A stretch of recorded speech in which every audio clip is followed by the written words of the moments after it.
don't wait for confidence. Confidence is never a precursor. Confidence is always the gift that comes after courage. And so, well, I just need more confidence. Well, you're only way going to do that is through failure, is through just making horrible mistakes, showing a little bit of courage to do it anyways. And then life says, hey, you did this good. Here's an ounce of confidence.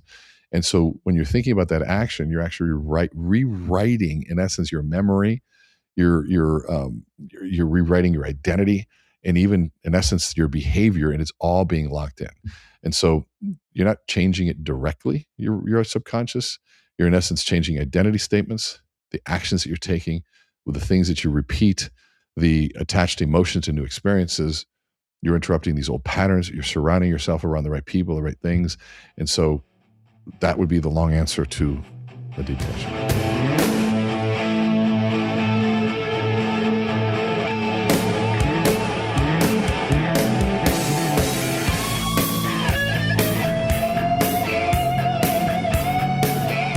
Hello, everybody. My name is Russell Anderson, and I welcome you to this episode 10 of Run With The Cheetahs, your guide to an extraordinary life, the podcast. This podcast is the companion podcast to the book, Run With The Cheetahs, written by Jerry Freishtat.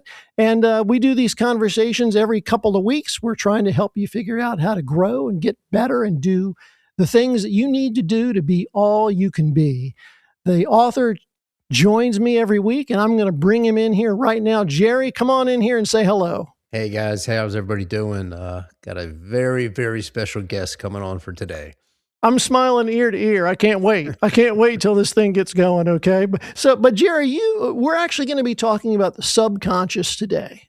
And I think most of us know that the subconscious is a pretty important thing. It runs so many of our bodily functions, etc.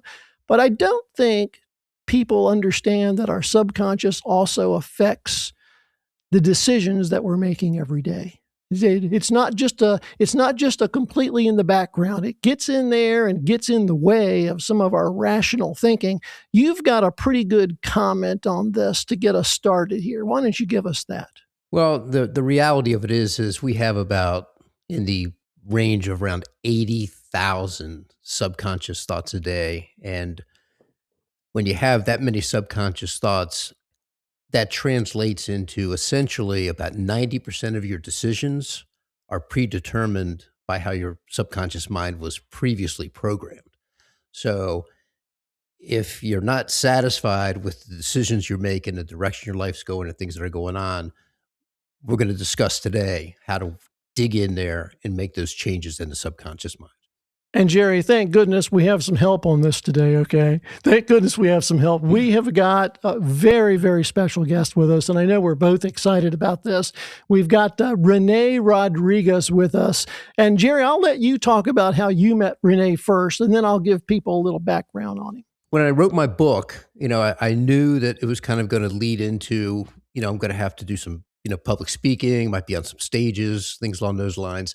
And even though in my companies over all the years, I did plenty of presentations with employees and staff, getting on a stage and giving a presentation in front of, hundreds of people, or however many at a business organization or whatever it might be, is a whole different ball game than talking to your employees. So I started a little search of and kind of how I covered in my book, about the different layers of people.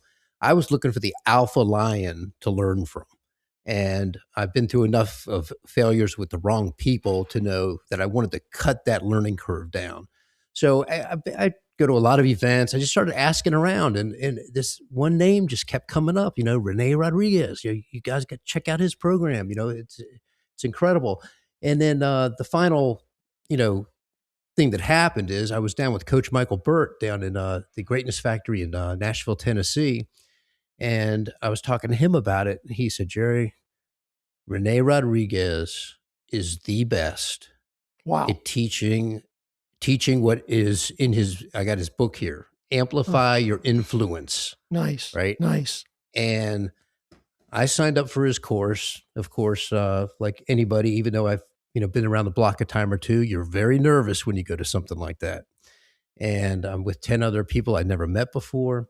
And it was a life-changing experience. And I was able to take that whole weekend that we worked with Renee. And I have just steadily been able to develop to become a better, presenter and speaker, and to essentially amplify my influence. Wow, that's fantastic. Well, let me just read just a little bit of his bio here so people know who we're getting ready to listen to. Rene Rodriguez is considered by many as the leading authority on leadership and influence. He's the best-selling author. He's a keynote speaker frequently, a leadership advisor, and transformational speaker coach. For the last 30 years, Renee has been researching and applying behavioral neuroscience to solve some of the toughest challenges in leadership, sales, and change. As an entrepreneur and CEO of multiple companies, Renee integrates a practical business approach that inspires his audiences and take action. His audiences describe him as powerful, thought-provoking, and authentic. They say things like, "You could hear a pin drop," as everyone was so captivated. The result is greater influence, personal transformation, and immediate results in business and life by engaging with courage and grace. His best-selling book, Jerry, that you just held up, Amplify Your Influence, can be found on Amazon and at all major retailers. This man has spoke and keynote spoke all over the world. Today, we have him with us, and I'm about as excited as a man could be. Renee, come on in here and say hello.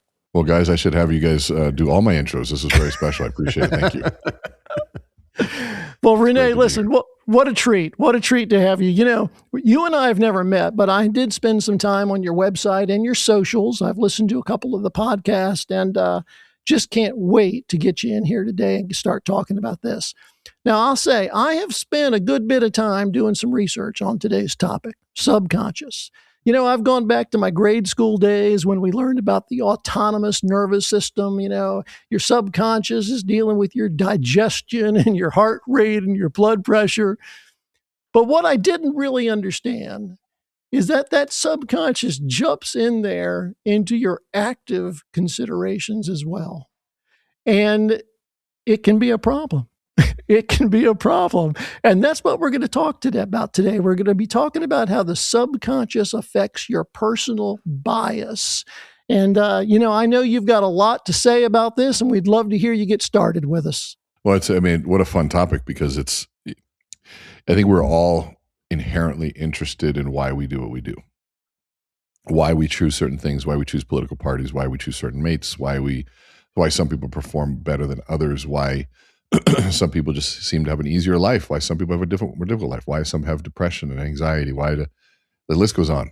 And we've all heard that term subconscious. When you get into the science world, they don't typically use the word subconscious. They usually say things like other than conscious. But it's really, well, from a semantic standpoint, we're all really saying the same thing. And what it's saying is that there's only so much that we can pay attention to. And what we're really saying, consciousness is really where our attention resides. That's what we're conscious of. And so when we think of things that happen outside of our conscious awareness, things that would be, let's just say, things that fall outside of our attention, now we're starting to get into a much deeper understanding of how we actually function. And when I tell people, if you want to understand human behavior, you have to understand cognitive biases. And there's hundreds. I think it might be over 100 now, maybe approaching 200 cognitive biases. These are the unconscious processes that really determine who we are, why we do what we do, how we decide, in so many different pieces. And so it's a fun topic and a wide one that we can go deep and far. Well, I picked out 4. Now you say there's over 100, so my goodness, I've left out some good ones. but I've kind of picked out 4 basic ones that I think really could probably deserve some attention. And one of them is self-bias. And my question on self-bias is that similar to the beliefs we have about ourselves? Jerry, this brings to mind, for me, it brings to me your cardio story of you telling yourself all your life that you couldn't do cardio. Is that what self-bias is all about, Renee? When you think about self-bias, usually I think we're talking about like a self-serving bias. And it's, if you think about how our brains are designed, I used to think, and I think we're all thought that our brains are designed and we act in this way that our brains are supposed to seek truth. And really what our brains are more of protecting our identity and who we are. Right. And Chase Hughes says it best. He said, so if you think about, if your brain is really designed to protect your identity, in essence, it acts like a defense attorney against anything attacking your identity. And now that's powerful to understand. And it gets scary when you realize, well, what identity have I chosen? Who have I decided to be? I can't have six-pack abs. I can be rich. I can't be rich. I never can find the right mate. These are all identity statements. And so self-bias, a lot of times it's self-serving bias. It's that process of protecting that identity, if you will. And a lot of times it does that from taking credit for wins and a lot of times blaming others for losses. And so a lot of times we say that we judge others, ourselves based on our best intentions, but we judge others on their worst actions. And so there's a lot of different ways to look at this. And, but a lot of times you can attribute that to the function of the ego, and the ego really exists to protect us in many ways, but can also backfire. So self-serving bias is really the better term for this. Yeah, I think that would be the technical term, if you will. We can call it all sorts of things. I think that without having to get technical, the conversation is the valid part, right? That's where the value comes in, is what does it mean? How is it affecting our life? My world has always been, understand science and get into the neuroscience, but what does it mean to me? And how do I use it? How do I use it in business? How do I use it in communications? How do I use it in persuasion, selling, everything there? And so for me, what it means to me is that I'm oftentimes a little too easy on myself, or easy on myself and harder on others. And maybe I need to be careful of that, because it definitely will not serve me in giving me a sense of truth and a real truth that we're all looking for. So when I make the free throw, and believe me, that would be quite a feat right there for me to make a free throw. But if I make a free throw, I'm going to take tremendous credit for it. But if I miss it, I'm going to talk about I slipped on the floor. The floor had a slippery spot in it. Is that me protecting my ego? Yeah, I think a lot of times, nobody wants to admit that they made a mistake. We don't typically like making the mistake. And there's factors involved in that too. Is there something to lose? Are we going to be embarrassed? Are we going to lose a client? Are we trying to impress somebody? There's all sorts of things, but here's the key. If we have true psychological safety, meaning we are in an environment where we're not fearing a loss of anything, we're not fearing humiliation, ridicule, we can admit that we made a mistake. And that's because there's nothing to lose there. So really, there's nothing to protect against, because there's no consequence to that level of truth or that level of honesty. And so we do have a lot of our executive function of the brain is really there to make sense of our behavior and something that fits in line with our values, our identity, our belief systems, et cetera. Fantastic. And I did not really understand that protection element or the quality of that. That's fantastic. So if we move on to the next one, which is experience bias. Experience bias. Where do we go with this? I have an example of what I think it is, but I'd love to hear from you. So when we think of experience bias, we just did a course on this, and so there's different names for the same thing. One of them is called the availability heuristic, and the reason we call it availability heuristic or experience bias is because what memory is most available to me to make sense of what's happening right now. And so we think of, okay, our past impacts how we're going to predict what's happening in front of me, and so we go, okay, so we have to go to our past. Well, what if you have 1,000 pieces of information that are in your past, but what's available to you is only 2? And in those 2 are very negative things. And so you're going to pull from those 2 negative experiences to try to make sense of what happened, what's going on, what is going to happen, et cetera. But there were 98 other possible outcomes. And so the bias is what's most memorable versus what's most accurate. And that's where we have to really, really be careful that just because you remember it does not necessarily mean that it's going to be the most accurate. And so a lot of times traumatic events become the most memorable because obviously your long-term memory is tied to your values, to traumatic, to high stress. And so when something hits your values, it's your principles, it does go into long-term memory, which means it's going to be available to you. That's why it's very hard sometimes to let go of those highly traumatic events. And so that experience bias or availability heuristic, if you will be something that informs a lot. But here's the crazy part is that we think that it's the most accurate. And that's where we have to really start questioning things. Let me ask you a quick question about something you just said there. When you have a traumatic event or something that is so, embraced in a burn pattern and a deep memory in your brain and your mind, and it comes to, fruition at various times later in life and so forth. That old saying, Russell and I have talked about this before, the old saying of forgive and forget, right? And I always say, yeah, you can forgive, but you can't forget because biologically it's there. So I just wanted to get your input on, since you have that as part of you, is it that you need to overwrite it with positive things, to get your subconscious mind going in a different direction? Or is it something that is just always going to be there and it's just a constant battle you got to live with? Well, what's always there is the meaning you place to the memory. And so that's the story, the narrative that you place on it. And so you can't change the events of the past, but you can re-narrate them. And so when you're thinking about reframing something, and we just did another session here about 2 hours ago here, we were talking about just reframing in the sense of managing stress. And you know that stress and excitement are experienced the exact same way in the brain neurologically. And so the frame that some people, the story they might put to it is that I'm so nervous, I hope I don't mess up. But the reframe would be, wow, I'm so excited. This must mean a lot to me. And my body's just preparing me to be successful. And so same event, but the story is what creates the trauma. The story is what creates the meaning behind it, which then drives the reality, our experience of reality, if you will. And so the big purpose of memory is to derive a lesson to better protect us for the future. And if we have, and really in essence, to derive meaning. If we have not derived any meaning, that memory will persist over and over and over again. And so a lot of times we help people what was the reasoning for that? What can you derive from it? You can't change it.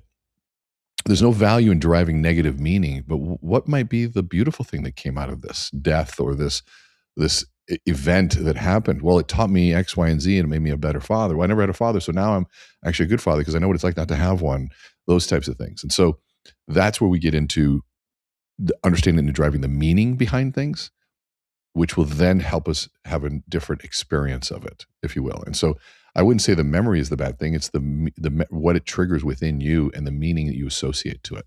Wow. So Jerry, if just to say what I just heard, if we take those negative events and retell the story or the narrative as to what did it really mean, and maybe change it good and bad. I'll tell you what, I had an experience. Because this is the example I was going to give. And Jerry, you may know something about this. I had a terrible business partner experience in the 80s. It was so bad. Not only was it financially bad, it was traumatic, to use Renee's term. It was traumatic. It was awful. It was a life-ruining sort of a thing. And so I made myself a promise.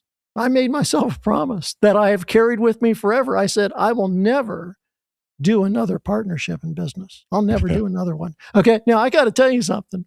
And Jerry, you may know this.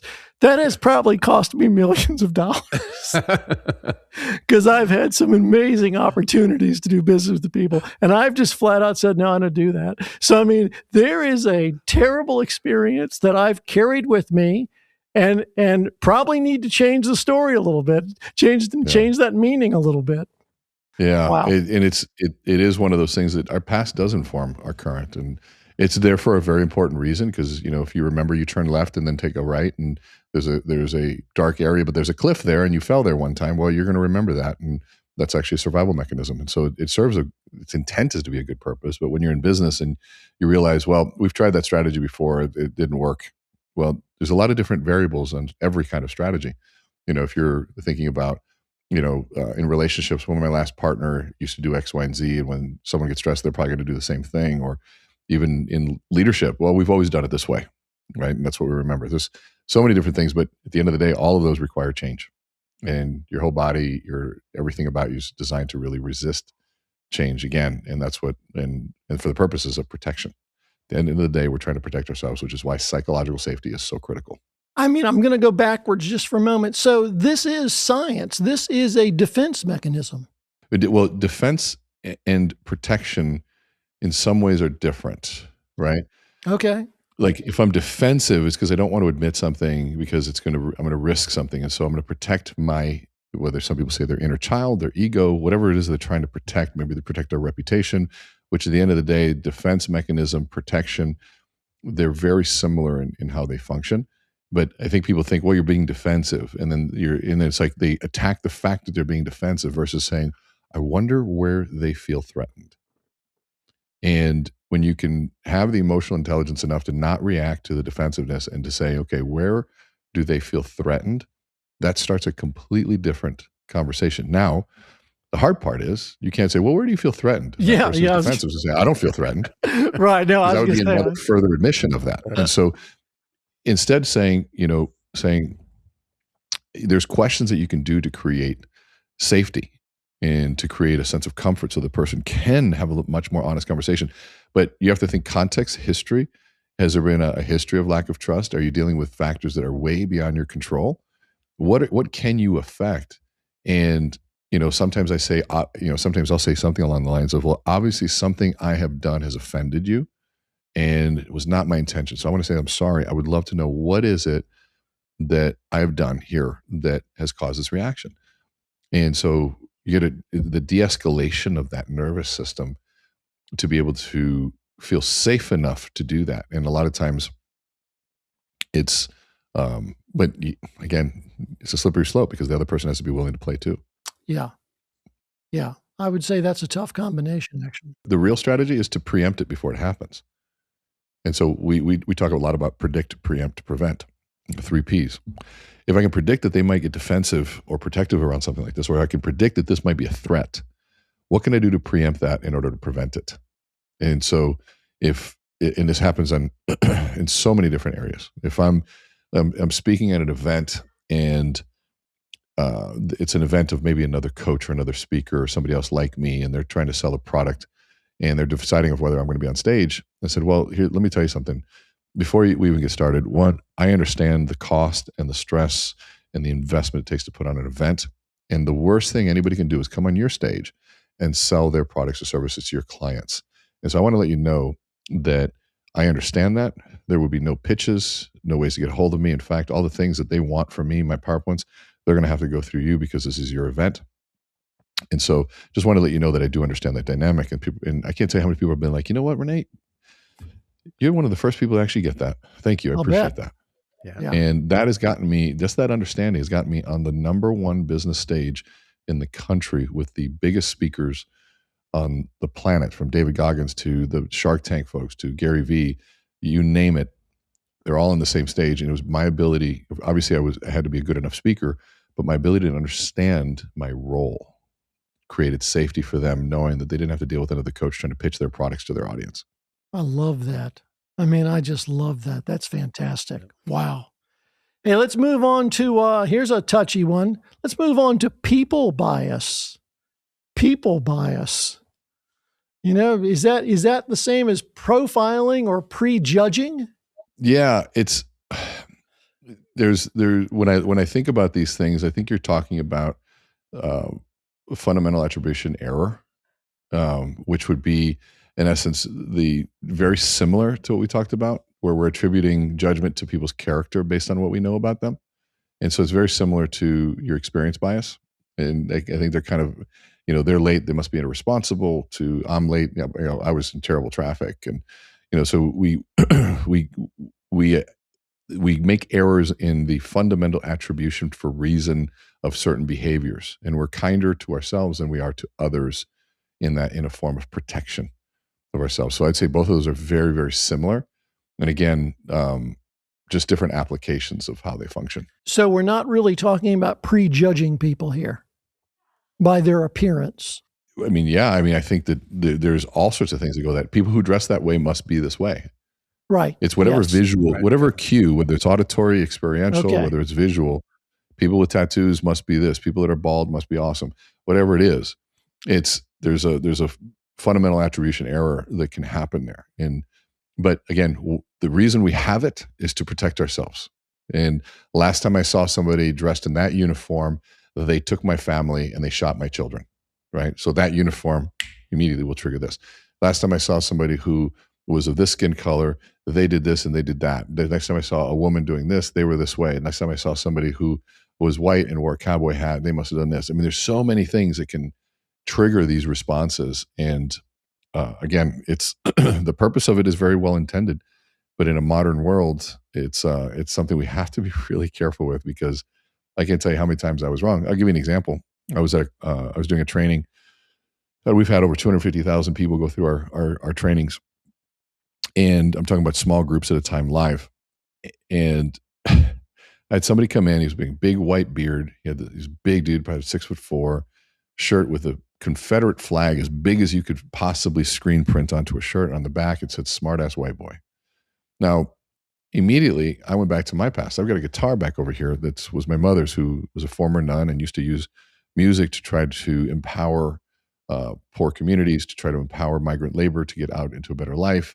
And the KKK at the time didn't like that, so they would harass my mother. I was a kid when they were doing this, so I was around. They even broke into her car, stabbed her guitar 18 times, and filled it with water.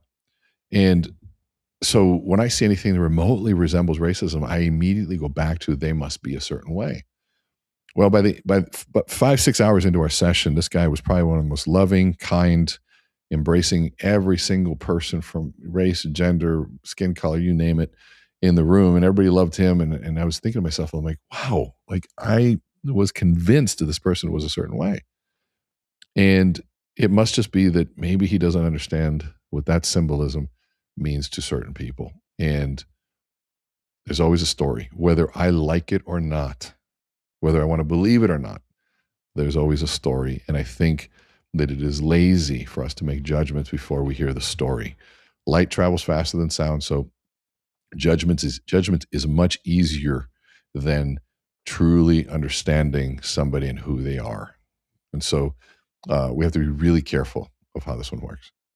Yeah, I mean, I also think, let me just jump in here real quick. I mean, I also think that on this particular topic, this bias thing has gotten a lot worse in modern day, because of social media, where, people are just portrayed a certain way and opinions are developed in advance. And, so Renee, would you just, elaborate or agree that, we're social animals, and if we can, interact a little bit more, I think you could end up with a lot less, of this bias that's becoming a bigger part of a problem in society.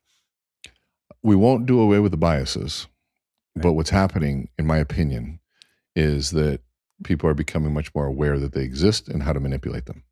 And it used to be propaganda was subtle. It used to be that, it was subtle, but you knew it was happening. It's a pamphlet, it's a flyer, it's a movie, and it's like, oh, you could identify propaganda. But we're in a post-propaganda condition right now where it's not a single place that you can pinpoint it, because it permeates every single piece of media, communication, leaders, people that we're supposed to trust.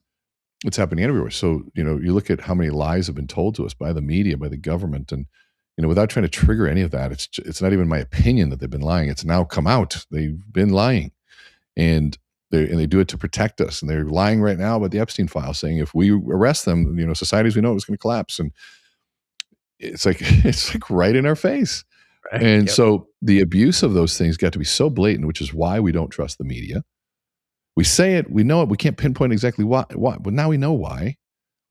But yet it still happens. That's how powerful it is. It's like I study these biases not because I'm immune to them. I study these because I am just as immune as anyone else. And it takes vigor and effort and good people around you and intentionality to pull yourself out of this driving force of how we are wired. And so understanding them, and I tell people Stanley Kubrick has a great quote that really illustrates this point. That says, our ability to talk about a subject matter can create the consoling illusion that we've mastered it. And which kind of leads you into the Dunning-Kruger effect, which is another bias. And I don't know if that was on your list, but The Dunning-Kruger effect. Are you guys familiar with that? I've heard that term, and I've heard the term. Yep. So if you think about on an axis, XY axis, and on the bottom would be your knowledge, how much knowledge. The further to the right, the more knowledge you have. But then on the x-axis going up would be your confidence. And what happens is, it's very weird. It's the less you know, the higher the confidence. And what happens when you first learn something, your confidence is really, really high. And then you begin to learn more, and that confidence dips really fast into what they call the valley of despair. When the more you learn, the more you realize, oh my God, I really don't know anything about this. That's right. And then you keep learning, and it starts to turn back up, and you keep learning. It goes up about halfway, though. It never goes up past halfway, and it levels off there. And what it shows is that true wisdom leaves room for other options. Certainty is a sure sign of somebody not knowing much about a subject matter. And this is what I tell my kids, what I tell my clients. I said, if somebody is certain, it's one of my first indications that they don't really know what they're talking about. And, oh, it's always this way. I'm like, okay, well, okay. I've been doing this a long time too, and I've seen it happen many ways. And I think normally, and most likely it's here, but there might be something I'm missing. And you know this. Think about the person who says, when they're talking about something, I said, well, here's what I've learned, and this is only my opinion because I know there's other ways to look at this, but they go into that. What they're doing is they're creating space for others to play in that conversation, and versus the person who said, well, this is exactly how it is. Nope, they're always this way. You just, and it's an indication that they're falling into one of those biases where they're early on. And let's say you've been, for example, let's say you've been in a meditation since you were a kid, and you've been doing it so long, you don't talk about it anymore. And somebody in their 50s just finally got introduced to meditation, and they're like, just have this mind-blowing experience. And now they're telling everybody about meditation is everything. And now I'm cold plunging. How long have you been cold plunging? Oh, like 2 weeks, man. This is like, it's amazing. It does this for your body. It does that. And what have you learned about what it does to the heart and how many heart attacks it's caused? Because when you really get into it, you realize that for some people, it is phenomenal. For other people, it's a death sentence. Well, that happens through time and learning, right? And so there's all sorts of things that happen when we don't have the self-awareness to realize that maybe we're new with something, et cetera. But again, another one of those cognitive biases that creeps in to control how we think. But how you answered Jerry's question, if you go back about 5 minutes ago, you said, we're not going to get rid of our biases. And boy, that's important. I mean, in other words, that's subconscious, if that's the right term, or unconscious or non-conscious, or that stuff is there, and it's going to affect. It's there. But Russell, I think that, like, again, we always try to give our listeners specific things and actions, right, that they can do. And what Renee just talked about, that rigid, confident, I'm 100% right about a subject or theory or whatever it might be. I was that guy the first half of my life. Really? And right. And I'm going to tell you. I think we all were. Yeah. What I tell you what, yeah. What changed it for me is I learned to question everything. That's the first thing that I learned to do. And that enabled me to at least listen, okay, to somebody I may adamantly disagree with. And by the way, there's a lot to learn. There's a lot to learn from people that you don't agree with. And maybe what you learn, and it could be what you learn not to do, not necessarily what you want to know, right? So, but I don't think Renee's opinion on that. If you question things that you don't know about, this also gets back to, Russell, the whole thing about living a fact-based, logical life versus an emotional, opinion-based life. Right? If you live a fact-based, logical life, you're always questioning everything, even things, and all of us can go back. There's probably 50 or 100 times where you were 100% sure you were right about something, and you found out, oh my God, I had it wrong. Right? And that humbles you as you get older, and that gives you the ability to listen and ask And Yeah. that's what's worked for me. And I think if people can at least start questioning views and opinions and things that, you can learn on a consistent basis. And it is true. My confidence level is probably not what it was before, Yes. but my contentment and knowledge is way better. Yeah. Well, I think Well, you have a different goal now. You want truth more than to be right, and that's Correct. that seeking of truth is different. And you have to remember the reason I said that it won't go away, because cognitive biases are the shortcut to understand life. We have to have them because we're taking in quite literally 11 million bits of information per second. That's 11 million, 11 million, 11 million, 11 million. And you cannot navigate 11 million bits of information. Your body can only process 40 to 50 of them. And within that, we can only remember about 7 to 9. And so to navigate all that stuff, your body's got to make some assumptions along the way. And this is why we talk about in that narrative gap. When we have a gap in our understanding, your brain is going to fill it in through cognitive bias, through past experience, confirmation bias, negativity bias, Dunning-Kruger, you name it. It's going to fill it in to make a seamless experience of reality. And so when we start realizing, and why we question our own reality is because we got to question the story in which that we are telling ourselves. That is the quickest way to figure out what reality are you creating? Well, what story am I telling? And that means what explanation am I giving to this? And then I start going, well, where did that come from? And you breadcrumb your way back. Well, it came from, I used to go through this one time. Well, how many times have you done that? Once or twice?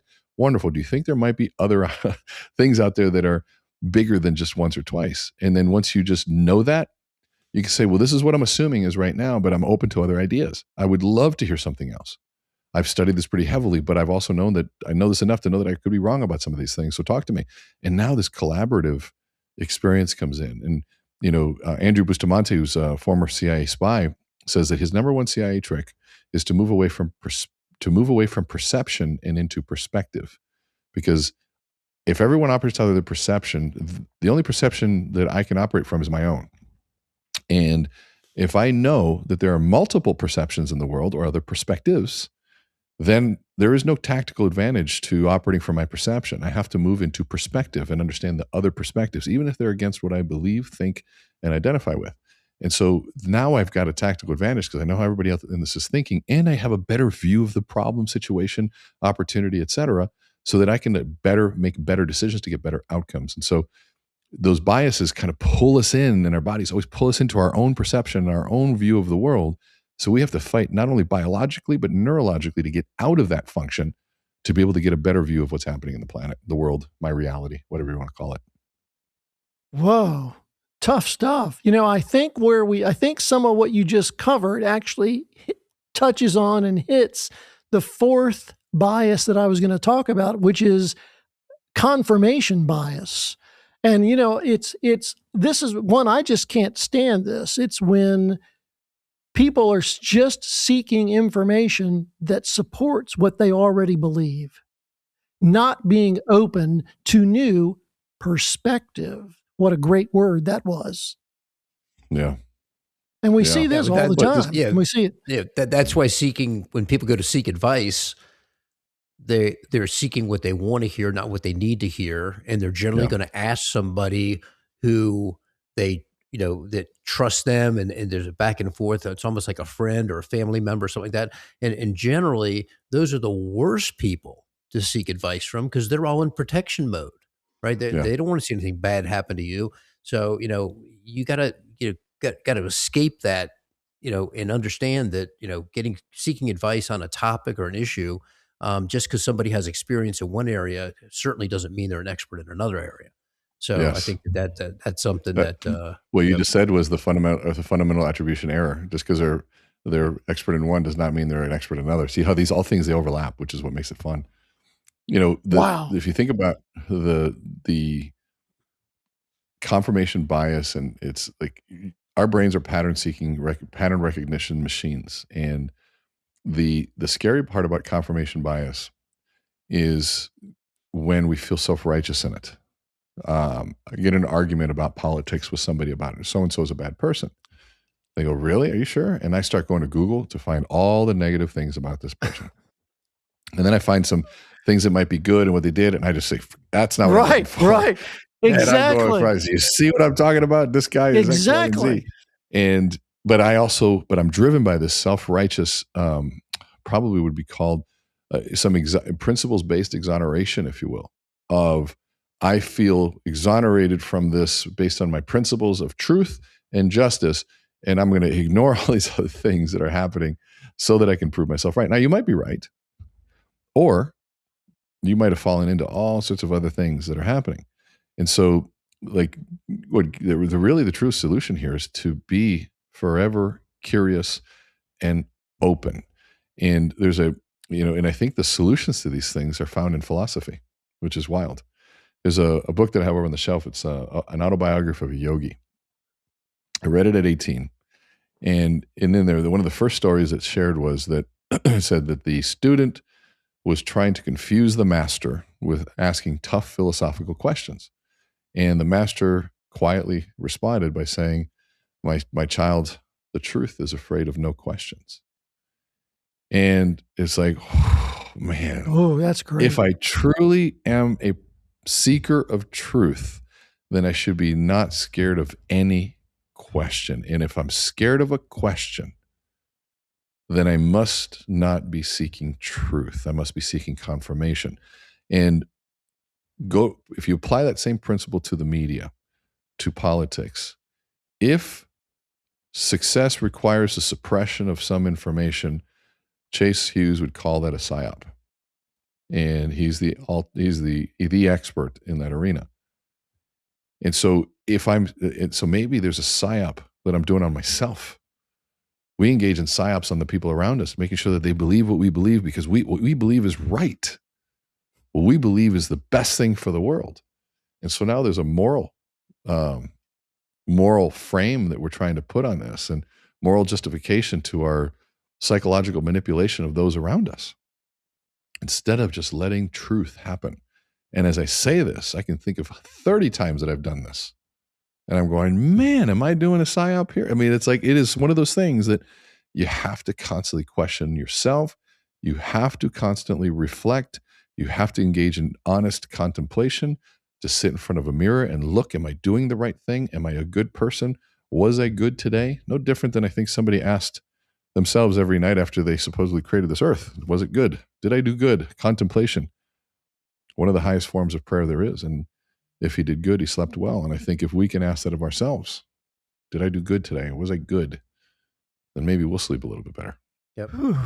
So if someone is just waking up to all of this new information about how important, I love your cognitive biases word. I love that phrase, how important all of that is and how it affects us.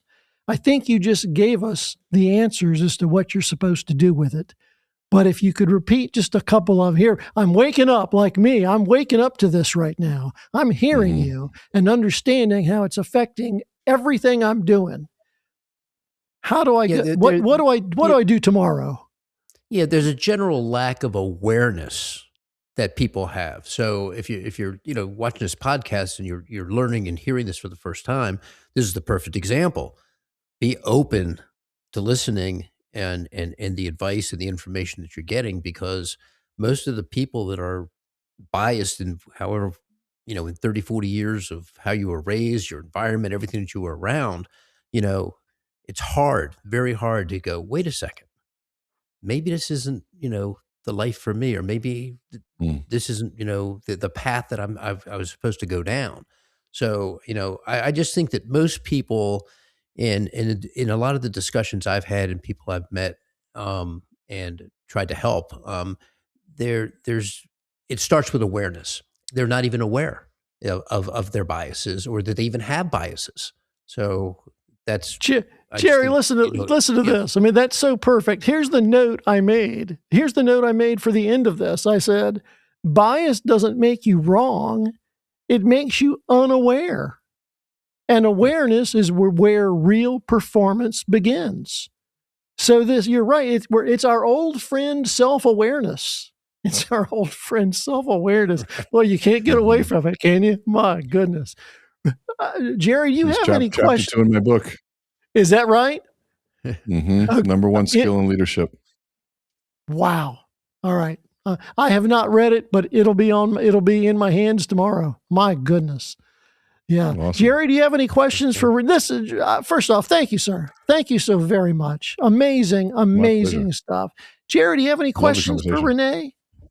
I think we've pretty much covered, most of the topics of, the whole awareness bias thing. The only thing I would say is or my last question is that, how does somebody go about changing their subconscious thoughts? What's the process? I know it's a major battle. It's stuff that's been programmed in there for year after year after year. And, my view of it is that the only way you could change things is through regimented actions that reprogram, the information. But I'd love to hear from you, the scientific side of that. It's a deep question. When you think about how do I change my subconscious, you're really trying to change nervous system responses and automatic beliefs, emotional associations to identity-based patterns, even habits that tend to just loop over and over and over again. And so we think of the subconscious as sort of this mystical thing, but it really just runs on what's most familiar, if that makes sense. And so you don't fight it per se, in my sense. I think you want to, like, in essence, change, really replace the old patterns. And so the first look is to really saying, how do I identify? How do I identify myself? Am I somebody who is a hard worker? Am I somebody who is loyal? Am I somebody, I'm bad with money, I'm not confident, I'm not creative? Well, those are all identity statements. And when you say those identity statements, and when you say, who am I? Well, pay attention to what you say, right? Pay attention to what you say. And I always listen to what people repeat, because what people repeat are things that they value and also things that they identify with. And those identities, they will spend their life protecting them. And when you get into manipulation, you get into what's called weaponizing the cognitive dissonance, meaning you can weaponize them against them. If somebody believes that they're honest and they repeat that, and if I needed to crawl under their skin, I would just say, you know what, I can't believe you lied to me. Or you weren't honest with me about this. And they would immediately turn on. And it's also called emotional blackmail. I'm blackmailing you emotionally and controlling you that way. And so the purpose of even affirmations done in a action-based format is very powerful, because you start saying these things out loud. And so a lot of times it's hard to really control what we say. So if I'm a bad leader, I'd say I'm learning to lead. If I'm not good with money, well, I'm becoming financially disciplined.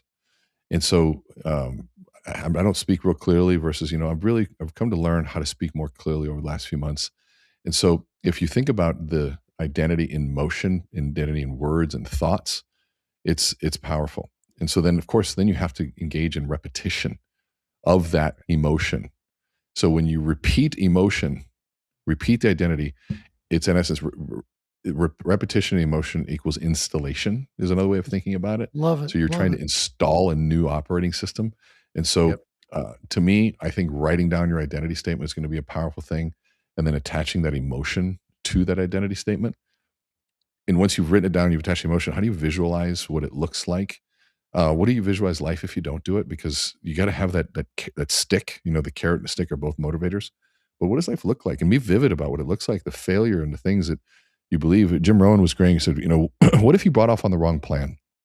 And what if you engaged in that plan for 2 to 3 to 5 years? What would your life look like? And I'm like, oh my God, I don't even want to know what my life would look like. And so when you look at that, you say, okay, well, what does it look like? How do I write it down? And then how do I start living it on a daily basis? And so then you got to go in through the third piece, I might even say, would be, how do you interrupt the old patterns when they're going to creep up on you? Because a lot of them are subconscious, unconscious. How do you have people around you that do that? Oh, this never works for me. And somebody says, hold on a second. You might want to ask yourself, well, is this objectively true? What do I categorically know to be true at the moment? Right? And that is a thing you can use with the media. You can do everything. And then what I know to be true, what else could be true is another way of thinking that next question. And what would the person I'm becoming think about what I just said? And so Joe Rogan had a great example. He said, pretend that you are in a major motion picture of the biggest comeback in history, and you are the main character. You've been through hell. What's your next move? And it's like, oh man, what would that character do? And you think of yourself outside of yourself, and it's easier not to get wrapped up. Well, they would do this. So I said, well, they'll go do that. That's that thing that you do. And I think the fourth one is the one that really was drilled into me by a good client friend. His name was Nico Van Slyke. And he's really a masterful of mastering and really designing your unconscious mind. And it's about upgrading your environment and really managing your visual environment. He went through, I go, when he did this, I go, what do you mean by that? And he looked around, he goes, do you want my honest opinion? I said, yeah. He goes, there's nothing around your office that reminds you of your goals. There's nothing that reminds you. I see camera equipment, lighting, studios, books, but nothing that reminds you of your goals. I'm like, whoa, okay. That's really a big one. And so really taking a look at your environment, but then also going past that and saying, okay, who do you spend your time with? What are you consuming on social media? I mean, take an honest input on social media, because I promise you, when you look at your screen time and then you look at your watch history and look at the garbage that you may have been watching, that is programming your subconscious. That is helping you identify and create and triggering your reticular activating system, which is in charge of your attention and focus on what to look for, familiarity, patterns, everything like that. So if you're reading about aliens all the time, you're going to see alien stuff everywhere. And then you're going to start thinking about that. What conversations are dominating your day? And then what evidence is your brain consuming and absorbing on a daily basis? And so you got to surround yourself. If you want new thinking, you got to surround yourself with new people, new information, new things like that. And then I might even say act before you feel ready. Don't wait for confidence. Confidence is never a precursor. Confidence is always the gift that comes after courage. And so, well, I just need more confidence. Well, you're only way going to do that is through failure, is through just making horrible mistakes, showing a little bit of courage to do it anyways. And then life says, hey, you did this good. Here's an ounce of confidence. And so when you're thinking about that action, you're actually rewriting, in essence, your memory, you're rewriting your identity, and even in essence, your behavior, and it's all being locked in. And so you're not changing it directly, your subconscious. You're in essence changing identity statements, the actions that you're taking, with the things that you repeat, the attached emotions to new experiences. You're interrupting these old patterns. You're surrounding yourself around the right people, the right things. And so that would be the long answer to a deep question. Unbelievable stuff. Great Oh stuff. my goodness. Unbelievable. Ladies and gentlemen, any of you listening to this today, I know you will have gotten a lot out of this. This is a fantastic presentation by a brilliant individual. Renee, we thank you so very much from the bottom of our hearts for what you've brought to us today. It's just been fantastic. Really appreciated. Thank you guys. It's been an honor to be here. What great questions too. I think we're gonna. Go ahead, Jerry. I'm just saying that, as all of our listeners know, we don't endorse anything. There's no financial component to our podcast or anything else. And but due to my personal experience with Renee and how just absolutely amazing the program was, I just would like Renee to, just how can people get a hold of you? Just let them know that, if someone wants to change their life in a positive direction, I can't think of anybody that look at you is better at it.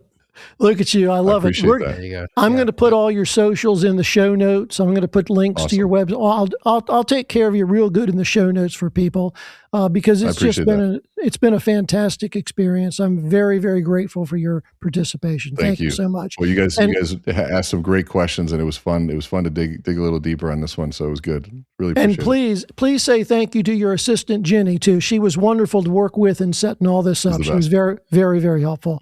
So, Jerry, you got any last words for us today, Jerry? No, we are good to go. Great session. My goodness. And, thanks, guys. Going to get a lot of follow up on this one. Renee, thank you very much. I'm going to go run with the cheetahs here. Okay, real good. We'll talk to you. Jerry, talk to you soon. Goodbye, everybody. Thank you so much. Thank you.